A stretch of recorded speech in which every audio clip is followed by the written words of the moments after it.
Estos son los últimos procesadores que lanzó AMD, los Ryzen 7000 No X. Pero antes de hablarte de ellos, un mensaje del patrocinador de este video. ¿Te gustaría comprar periféricos buenos, bonitos y baratos? BZ Future es una excelente opción. BZ Future es una página web de venta de periféricos y productos gamer que hasta el 10 de marzo está ofreciendo muy buenas ofertas por la venta de primavera, así que todavía estás a tiempo de aprovecharlas. Por cualquier compra de un producto físico como un teclado mecánico, recibís una bolsa con regalos y el envío es gratis en productos de más de $100. Con mi código exclusivo BCortaC tenés un 15% de descuento en todos los productos de la tienda. Por ejemplo, el teclado mecánico Z11 pasaría de un precio de $38 a $33 y 18 centavos. Particularmente este teclado me parece una buena opción porque tiene keycaps de doble inyección, es del formato 60%, es hot swap, tiene bloqueo de la tecla Windows, cable extraíble y obviamente RGB. Para comprar simplemente tienen que entrar a su página, todos los links en la descripción, hacer clic en comprar ahora e ingresar mi código de descuento,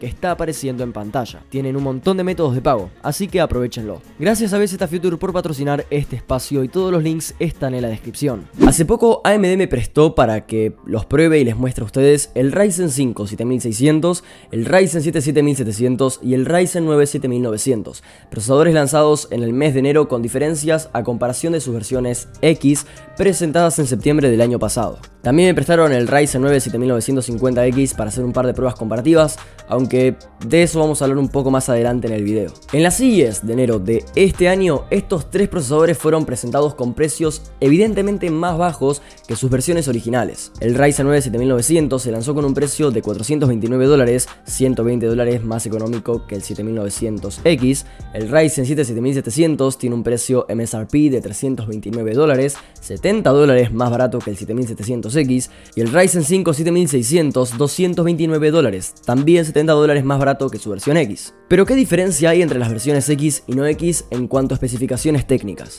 Bueno, las especificaciones más básicas obviamente no cambiaron. El Ryzen 9 7900 tiene 12 núcleos y 24 hilos y un caché de 76 MB.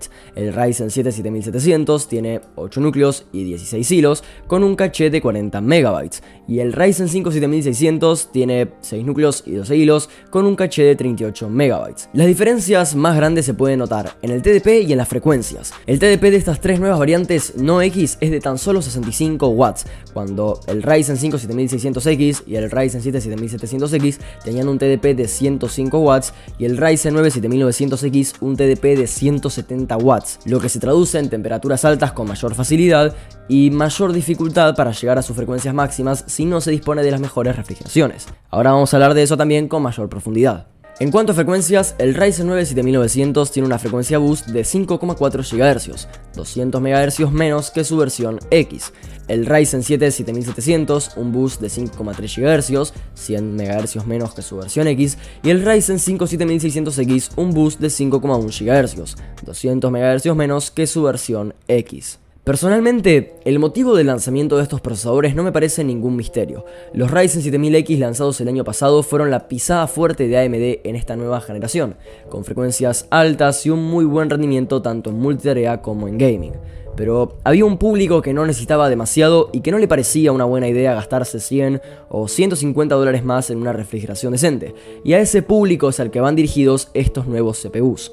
Al tener un TDP de solo 65 watts, al incluir los típicos coolers Write Stealth y Write Prism, y al ser un poco más económicos que sus versiones X, abaratan bastante la plataforma M5 y la convierten en una opción mucho más accesible para el cliente promedio. Dicho esto, pasemos a las pruebas de rendimiento, pero no sin antes aclarar la metodología de pruebas o algo así. A mi disposición simplemente tenía estos tres procesadores, los que mencioné al principio del video, no los voy a repetir de vuelta, y un Ryzen 9 7950X para algunas comparaciones adicionales. Para hacer pruebas en gaming necesitaría una RTX 4090 o RX 7900 XT, que no tenía a la hora de hacer las pruebas de rendimiento, y de nada me servía ponerme a hacer pruebas en juegos con GPUs RX 6000 o RTX serie 30 porque es literalmente perder el tiempo. Los resultados iban a ser prácticamente iguales porque para este tipo de comparativas se necesitan gráficas que exijan a los procesadores y una RTX 3070, 3080, 3060, RX 6700 o las que se te puedan ocurrir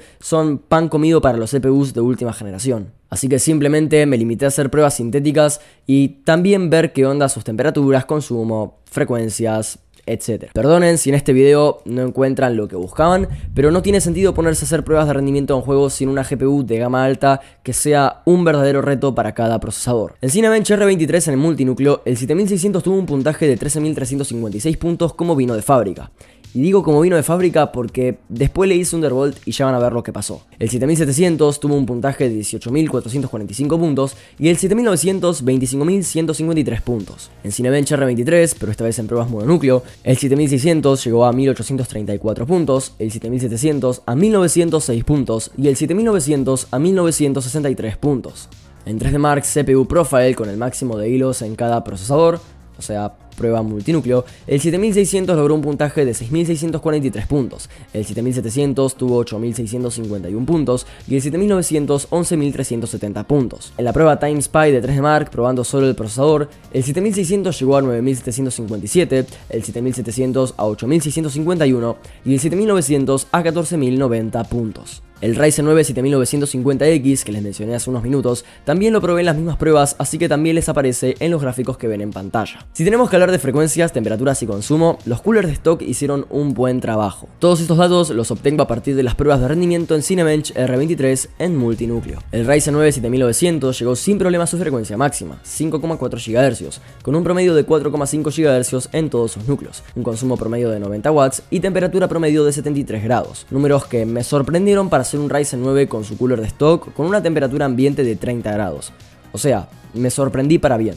El Ryzen 7 7700 tuvo un consumo promedio de 88 watts, con una temperatura promedio algo más alta, de 78,8 grados. Su frecuencia máxima fue de 5,28 GHz, ahí nomás de los 5,3 GHz que promete, y la frecuencia promedio fue de 4,85 GHz. Los números que me llamaron la atención fueron los del Ryzen 5 7600. Inicialmente, y sin modificaciones, mantenía una temperatura promedio de 95 grados, un consumo máximo de 85 watts, y si bien llegaba a 5,1 GHz, sus frecuencias promedio durante la prueba eran de 4,67 GHz. Recordemos que el puntaje que obtuvo en Cinebench hasta ese momento fue de 13.396 puntos. La temperatura era alta, así que me mandé a hacer Undervolt, y los resultados cambiaron muchísimo. Haciendo uso del Ryzen Master pude bajar sin problemas de 1,125 volts a 1,025 volts. Fue la primera vez que hacía Undervolt, así que al principio bajar esa cantidad me pareció bastante, pero después hice prueba de estabilidad de media hora y no hubo ningún problema. ¿Cómo resultó el cambio? Bueno, la temperatura bajó a un promedio de 80 grados, máximo 84, la frecuencia promedio aumentó de 4,67 GHz a 4,95 GHz y el puntaje final en la prueba de Cinebench llegó a 14.224 puntos, subiendo casi 1000 puntos a comparación de cuando no le había hecho Undervolt. Si piensan tener uno de estos procesadores y ven que las temperaturas son altas, probablemente tengan que hacer un poco de Undervolt para solucionarlo. A ver, si tengo que dar una conclusión en base a las pruebas de rendimiento que yo hice, simplemente no puedo. Por eso este video no es una review como tal.